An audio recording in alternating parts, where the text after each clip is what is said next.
देखिए, ये तो साफ हो चुका है कि इजराइल किसी भी हालत में हमास को छोड़ेगा नहीं। लेकिन दिक्कत अब ये आ रही है कि हमास के चक्कर में फिलिस्तीनी बुरी तरह जंग में मारे जा रहे हैं। पिछले महज 24 घंटे में इजरायली सेना ने मध्य गाजा में इतने भीषण हमले किए कि पूरा सेंट्रल गाजा कब्रिस्तान में तब्दील हो गया।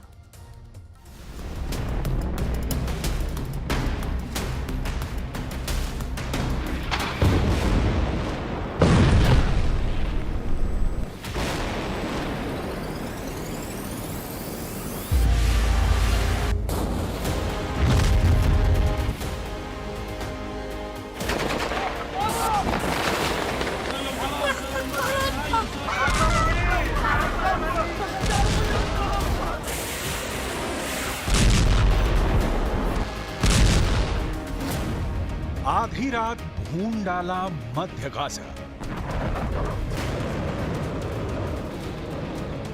गाजा और रफा में इजरायली सेना इस वक्त वही कर रही है जिसकी धमकी प्रधानमंत्री नेतन्याहू ने दी थी।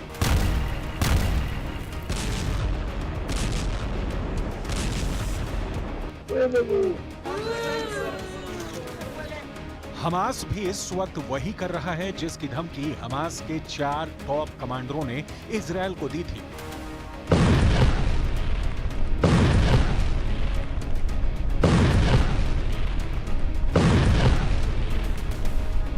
पिछले 24 घंटे में गाजा में ऐसा युद्ध शुरू हो चुका है जिसकी उम्मीद ना तो ईरान ने की थी और ना ही कतर और मिस्र ने।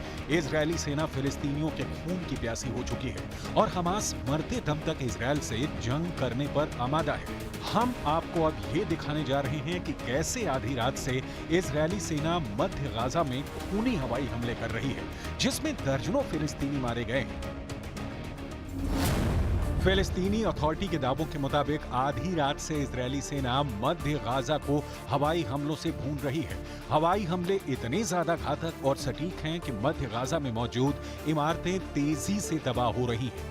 दावों के मुताबिक आधी रात से लगातार भारी बमबारी में गाजा सिटी पर जमकर हवाई हमले हुए हैं। वहीं गाजा से सटे शुजाया में इजरायली हमले में इमारतें तबाह हुई हैं, जबकि शेख इजलिन में हुए हवाई हमलों में कई आम फिलिस्तीनी मारे गए हैं। ताल अल हवा में हमास के लड़ाकों ने बेशक इजरायली सेना पर पलटवार किया है, लेकिन वो हमले लगभग नाकाम साबित हुए हैं। कुल मिलाकर गाजा सिटी, शुजाया, शेख इजलिन, ताल अल हवा में दर्जनों लोग इजरायल के भीषण हवाई हमले में मारे गए हैं।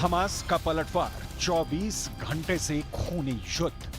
जनवरी के मध्य में प्रधानमंत्री बेंजामिन नेतन्याहू ने दावा किया कि इजरायल ने गाजा में हमास की 2/3 लड़ाकू रेजिमेंटों को तबाह कर दिया है, लेकिन उन्होंने मारे गए लड़ाकों का कोई आंकड़ा नहीं दिया। हालांकि युद्ध से पहले आईडीएफ के एक अनुमान में गाजा में हमास के लड़ाकों की संख्या करीब 30,000 बताई गई थी। टाइम्स ऑफ इजरायल ने 19 फरवरी 2024 को आईडीएफ के हवाले से खबर दी, हमास के 13,000 लड़ाके मारे गए थे।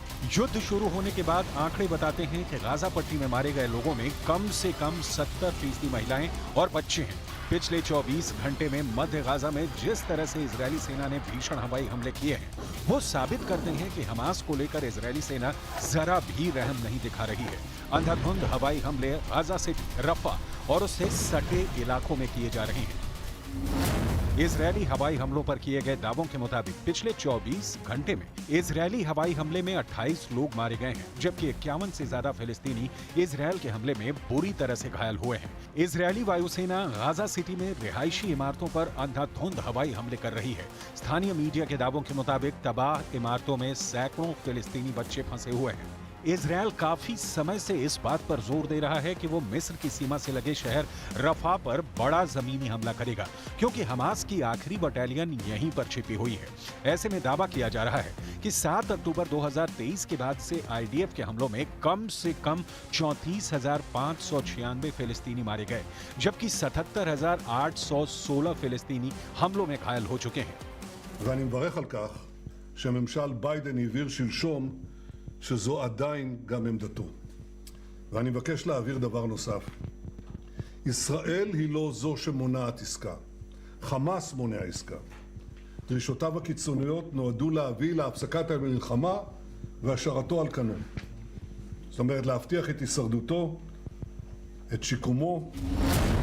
आधी रात भून डाला मध्य गाजा। इधर इजरायली सेना हमास के टॉप कमांडर्स को मारना चाहती है, लेकिन दिक्कत यह है कि हमास चीफ वानिया कतर में छिपा बैठा है, जबकि सिनवार मिस्र से सटे रफा की सुरंगों में आबादी वाले इलाकों में छिपा बैठा है। इजरायल इसलिए बार बार कह रहा है कि रफा में हम ऑपरेशन शुरू कर चुके हैं। 4 जनवरी 2024 तक इजरायली सेना गाजा में 65,000 टन बमों से हमला कर चुकी है। इजरायल के भीषण खूनी हमले में 400 वर्ग किलोमीटर इलाके में 23 लाख फिलिस्तीनी फंसे हुए हैं। इजरायल दिसंबर 2023 तक गाजा पट्टी में 29,000 से ज्यादा बम बरसा चुका है, जिसमें गाजा पट्टी में मौजूद 70% से ज्यादा इमारतें पूरी तरह से तबाह हो चुकी हैं। कुछ दावों के मुताबिक हमास की 80% सुरंगें इजरायल की भयानक बमबारी में तबाह हो चुकी हैं, लेकिन रफा में मौजूद हमास की सुरंगों को तबाह करना इजरायल के लिए बहुत बड़ा सिरदर्द है, क्योंकि सुरंगें ठीक घनी आबादी के नीचे हैं। अगर यहाँ पर इजरायल 3-3 हजार किलो के बम गिराता है तो यहाँ पर हजारों लोग मारे जाएंगे। אני אלחם בזה בכל כוחותיי. כפי שהחיילים שלנו מאוחדים להגן עלינו בשדה הקרב, אנחנו מאוחדים להגן עליהם בשדה המדיני. יחד נלחם, ובעזרת השם, יחד ננצח. पश्चिम की एक मीडिया रिपोर्ट के मुताबिक इजरायल अब तमाम दबावों के बावजूद हमला नहीं रोकेगा और ना ही हमास को बचने का जरा भी मौका देगा। अब देखना होगा कि हमास इजरायल से मुकाबला और कितने दिन तक कर पाता है। कहीं बारूद बरस रहा है तो कहीं आसमानी आफत। अरब के कई देशों में बेहिसाब बारिश ने बाढ़ के हालात बना दिए हैं। संयुक्त अरब अमीरात के 8 शहर सैलाब संकट से जूझ रहे हैं। दुबई जैसे शहर में बारिश का ऑरेंज अलर्ट है। 15 दिन पहले दुबई में जैसा सैलाब संकट आया, उससे भी भयानक बाढ़ आने की वार्निंग मौसम विभाग ने जारी कर दी है। आखिर अरब देशों में अंधाधुंध बादल ब्लास्ट क्यों हो रहे हैं? स्पेशल रिपोर्ट के जरिए आप जरूर देखिए।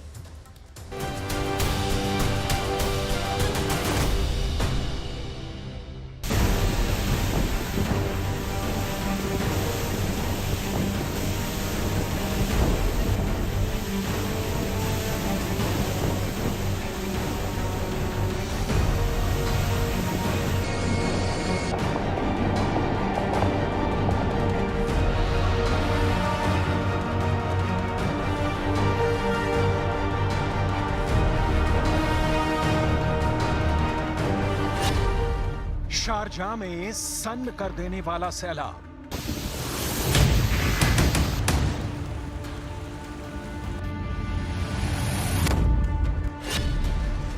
दहाड़ते दरिया में डूब रहा अबू धाबी।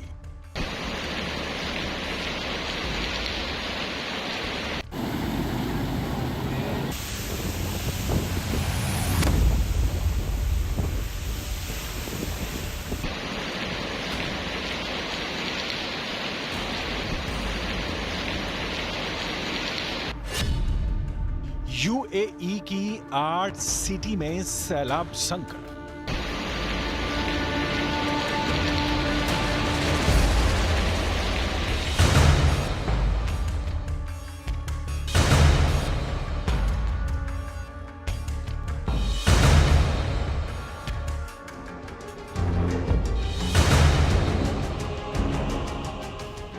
दुबई दरिया बनी है और उसी दरिया में दिन गुजार रहे हैं लोग।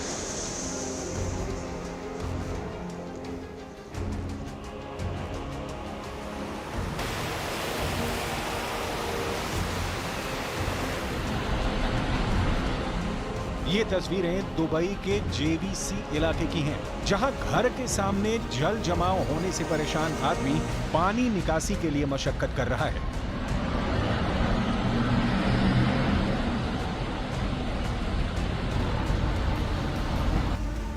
दुबई के तमाम इलाकों का यही हाल है, लेकिन हालात इससे भी बदतर होने की भविष्यवाणी है, क्योंकि अरब के रेगिस्तान में जल प्रलय का अलार्म बज गया है। संयुक्त अरब अमीरात के 8 शहर पानी पानी हो गए हैं। दुबई समेत 8 सिटी में ऑरेंज अलर्ट है। लोगों को घरों से निकलने पर मनाही है। एयरपोर्ट ठप हैं। 15 दिन बाद फिर से तेज बारिश ने दुबई को गले तक बाढ़ के पानी में डुबो दिया है।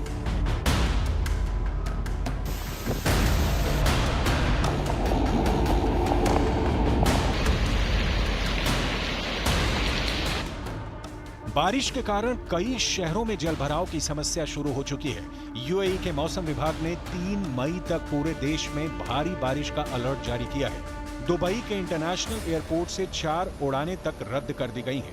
दुबई की मीडिया खलीज टाइम्स के मुताबिक शहर में बारिश के कारण स्कूल और बस सेवाओं को अगले आदेश तक के लिए बंद कर दिया गया है।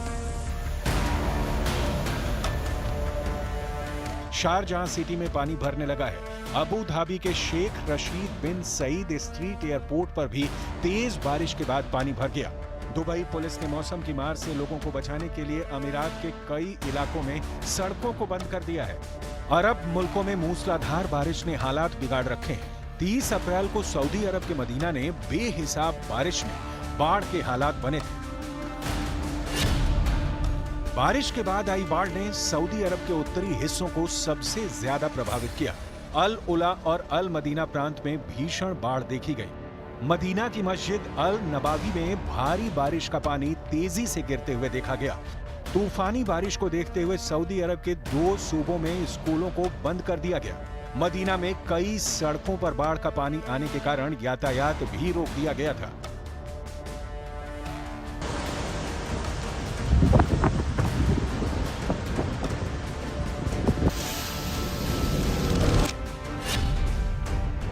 इससे पहले 15 अप्रैल को यूएई और ओमान में बारिश और बाढ़ ने कोहराम मचाया था। रिकॉर्ड तोड़ बारिश से तब दुबई इंटरनेशनल एयरपोर्ट दरिया बन गया था। दुबई के हाईवे बाढ़ और बारिश से लबालब थे। दुबई में बादल इस कदर बरसे कि बुर्ज खलीफा जैसी बुलंद इमारत भी पानी में गिर गई थी। 15 और 16 अप्रैल को दुबई में रिकॉर्ड तोड़ बारिश हुई थी।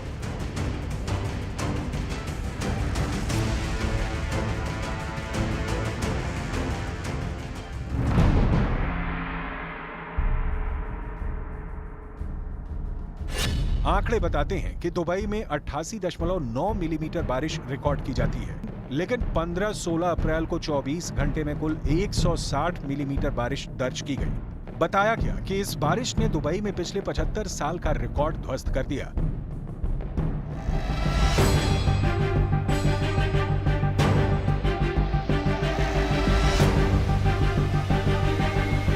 तब यूएई के राष्ट्रीय मौसम विज्ञान केंद्र ने पुष्टि की थी कि ज्यादा से ज्यादा बारिश के लिए क्लाउड सीडिंग करवाई गई। भीषण गर्मी से निपटने के लिए और तापमान को कम रखने के लिए दुबई में कृत्रिम वर्षा का ये बहाना मौसम वैज्ञानिकों के गले नहीं उतर रहा है। पहले जानिए क्लाउड सीडिंग क्या है। जब एक निश्चित जगह पर निश्चित समय में बहुत ज्यादा बारिश हो जाती है तो उसे हम बादल फटना कहते हैं। बादल फटना इस बात पर निर्भर करता है कि क्लाउड सीडिंग से कितने बादल जमा हुए हैं। अगर बहुत ज्यादा भाप से भरे बादलों की पहचान करके उसमें क्लाउड सीडिंग करा दें तो बादल फट सकते हैं। ऐसे में संभव है कि यूएई समेत खाड़ी देशों में इसकी वजह से तेज बारिश आई हो, जो बाढ़ की वजह बनी। हालांकि पश्चिमी देशों के मौसम वैज्ञानिक दुबई में बाढ़ की वजह क्लाउड सीडिंग को नहीं मान रहे। एक्सपर्ट के मुताबिक खाड़ी देशों पर बादल की पतली लेयर होती है, वहां क्लाउड सीडिंग के बावजूद इतनी बारिश नहीं हो सकती है कि बाढ़ आ जाए। क्लाउड सीडिंग से एक बार में बारिश हो सकती है, इससे कई दिनों तक रुक रुक कर बारिश नहीं होती, जैसा कि देखा जा रहा है। यूएई और ओमान जैसे देशों में तेज बारिश की वजह जलवायु परिवर्तन को माना जा रहा है।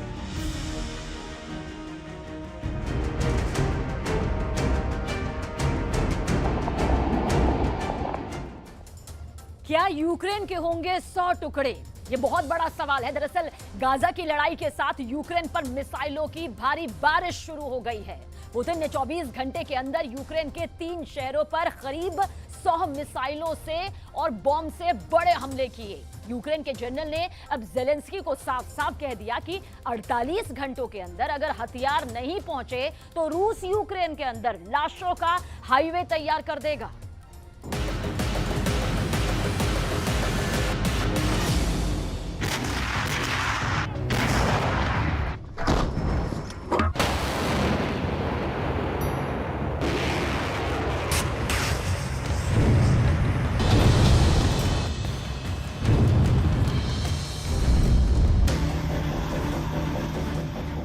रूस के रक्षा मंत्री ने इस नई हैवी मशीन गन को देखकर बता दिया है कि यूक्रेन के कौन से टारगेट अब खत्म होने वाले हैं।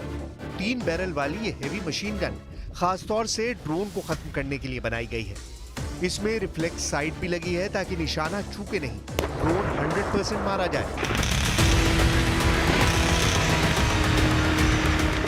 डिफेंस मिनिस्टर सर्गेई शोइगु ने वो ड्रोन भी देखा जो खासतौर से ग्रेनेड ड्रॉप करने के लिए तैयार किया गया है।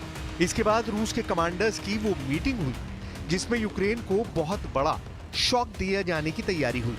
मई 2024 यूक्रेन के लिए वो आफत लेकर आया है जिसका सामना जेलेंस्की ने अभी तक नहीं किया है।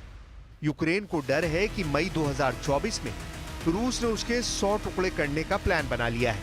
खतरा इतना बड़ा है कि यूक्रेन के जनरल की तरफ से होश खो देने वाला बयान आ रहा है। यूक्रेन के कमांडर ओलेक्जेंडर सिरिस्की ने पैनिक बटन दबा दिया है। जनरल सिरिस्की ने कहा है कि रूस पूरी फ्रंट लाइन पर आग बरसा रहा है। सबसे बड़ा खतरा उस फ्रंट को है जहां कुछ दिन पहले जेलेंस्की ने दौरा किया है। ट्रेंच में घूमकर जेलेंस्की ने देखा कि रूस की फौज कितनी दूरी पर खड़ी हुई है। ये डोनेट्स्क के आसपास का फ्रंट है और यहीं करीब में ही चशीव यार इलाके के 3 तरफ रूस की फौज ने घेरा डाल लिया है। अब इस इलाके में यूक्रेन के कमांडर ने दबी जुबान में बता दिया है कि रूस से बचना आसान नहीं होगा।